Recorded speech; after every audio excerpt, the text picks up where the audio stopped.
because it's the one thing that we all have that can connect us to ourselves, to each other, builds empathy, and spreads love. In fact, there is scientific proof that story makes us happier humans. So here's a little happy story from my Christmas past.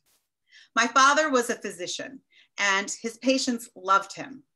And they showed their love for him by many ways, but by showering him with presents during the holidays. So my dad would come home after like a 17-hour day at work, and he'd drop this huge load of packages on our kitchen island. And my sisters and I would run to the kitchen as soon as we heard the garage door go up, because we couldn't wait to see what was inside.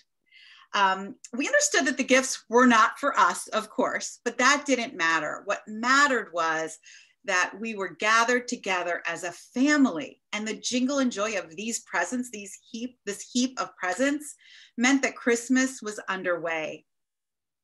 The tradition of this moment, the starting gun, it was literally the starting gun of the season holiday, and my sisters and I were ready.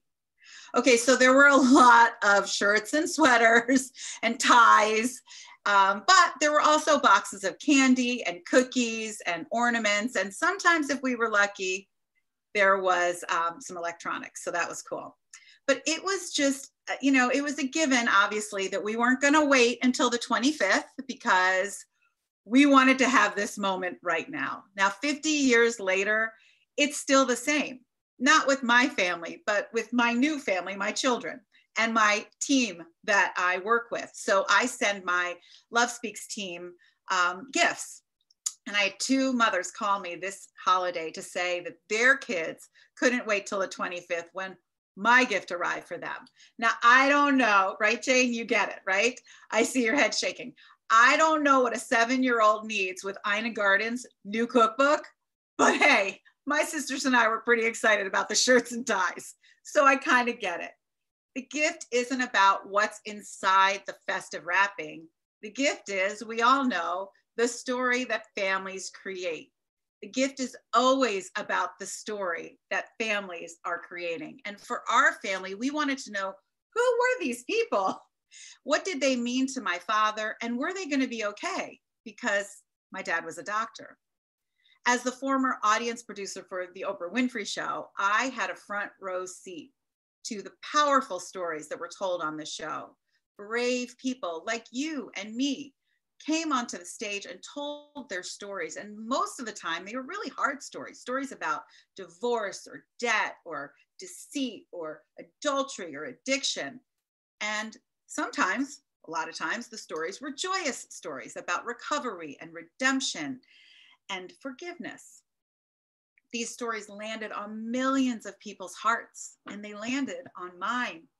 I watched audience members leave the studio every day with more compassionate hearts, and I left with one too.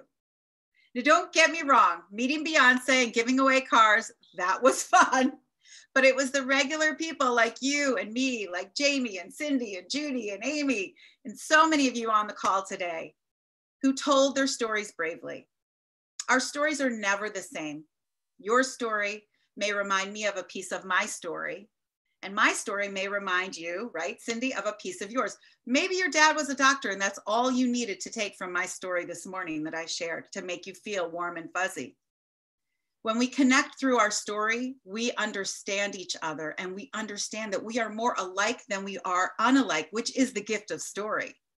You know that moment when you're sharing a story with someone and you see their face change, and then all of a sudden you see connections are being made in their head, and then all of a sudden they're throwing their arms around you and they're thanking you for telling your story, because part of your story allowed them to uncover a piece of their story they didn't even know about until you shared your story with them. That is the gift of story. We can all feel our stories. We can hear them, we can see them, we can even smell them sometimes.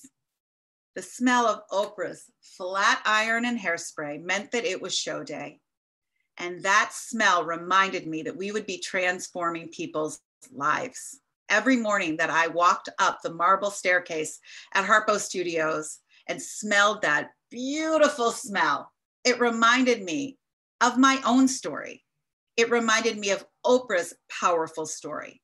It reminded me of the guests who were brave, who were telling their stories on the show. And it reminded me of all the viewers who watched the show, whose lives were made better by the simple fact that we told stories. That is the gift of story. Our story is ours to own. Our story is, no one can take away. Our story is ours, is what I'm trying to say. No one can take our story away from us. We are the authors of our story. Raise your hand. You get it? You are the author of your story. Exactly. We get to decide how our stories will grow and how our stories will change. And guess what? If we don't like a chapter, raise your hand. Who's changed the narrative? Change the narrative if you don't like the chapter you're on. Our story serves us in so many powerful ways. And the most powerful way it serves us is by serving others. When we use our story to help others, that just turns up your superpower notch. That's the true gift of story. And you all know what I'm talking about, right? You've done it before, right? Amy and Judy nodding their heads. Let's do more of that. Let's do more storytelling. Deb, I see you. Story makes us also more efficient. And don't we all want to be more efficient? It is wonderful because when we share our stories with each other, whether it's your home team or your work team, we know each other and we know what to expect. We know what we're thinking. We can almost read each other's minds, and that cuts down on wasted time moving in the wrong direction.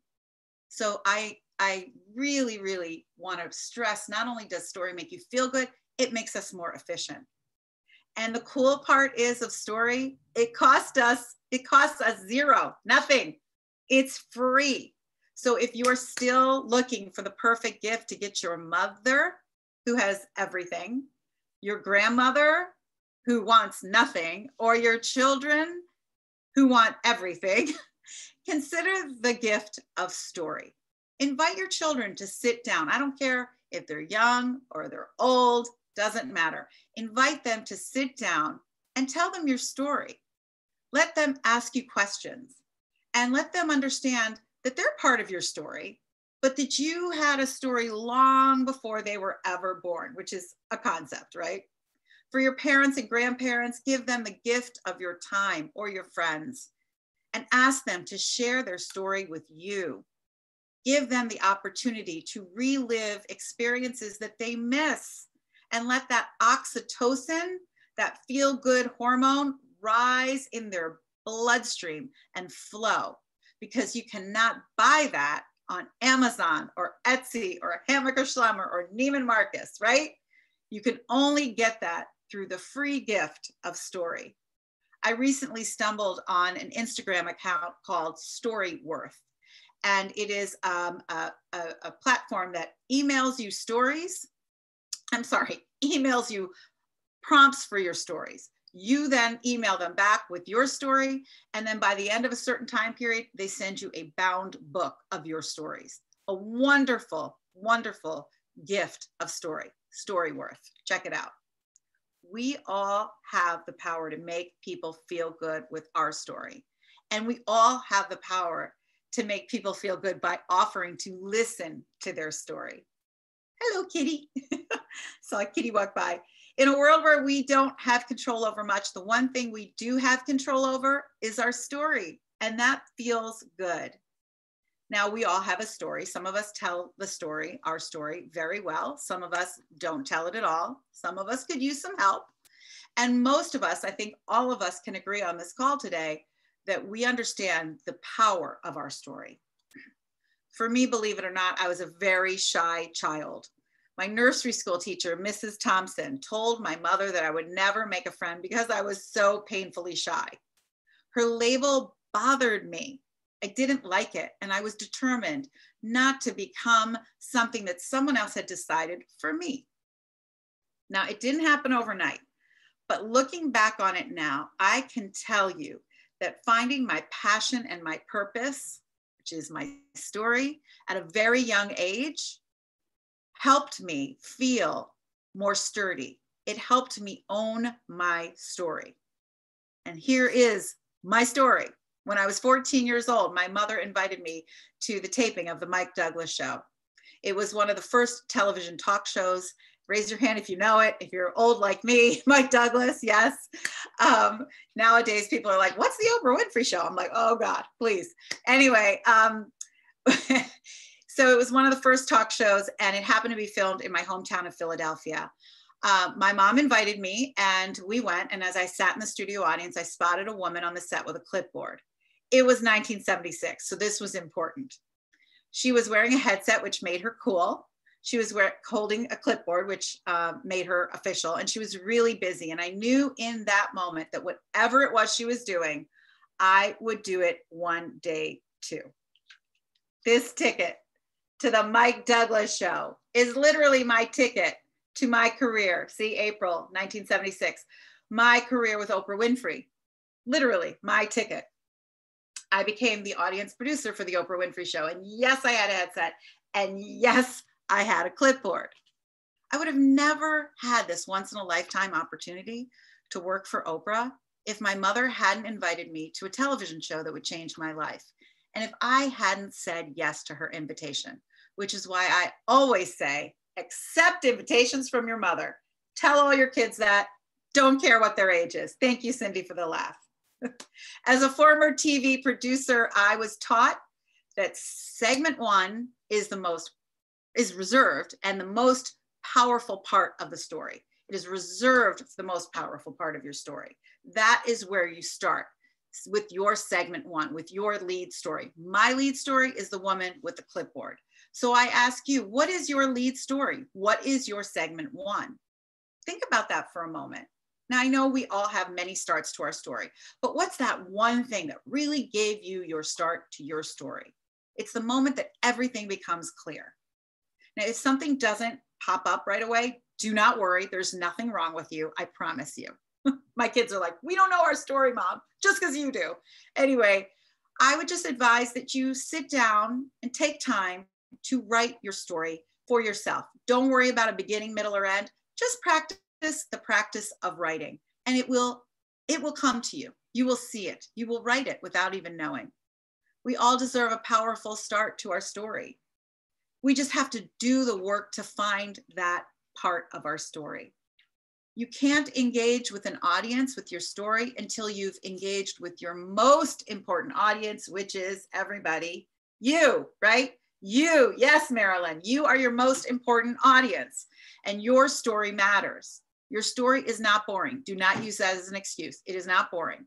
It may be sad. All of us have sad parts to our story. But if you have a sad story to share, all the more reason to share it if you're ready, because you will help heal yourself and others. We are in service when we are healing others with our story. And service and purpose is the best gateway drug to healing. It's better than any pill I've ever swallowed and any therapy session I've ever been in. Purpose and healing is a beautiful combination. So this holiday season, give the gift of your story, or give the gift of time to listen to someone you love tell their story. Record it and keep it as one of your greatest treasures.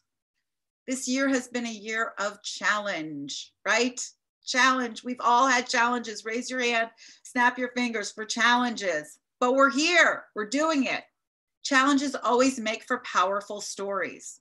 So ask your family members what their great challenges were this year. They'll have a list for you. Trust me. Just like you have a list for them. And find out how they prevailed. Or if your family isn't able to gather, have a story exchange like this on Zoom or on FaceTime. Or my family's doing a handwritten letter exchange.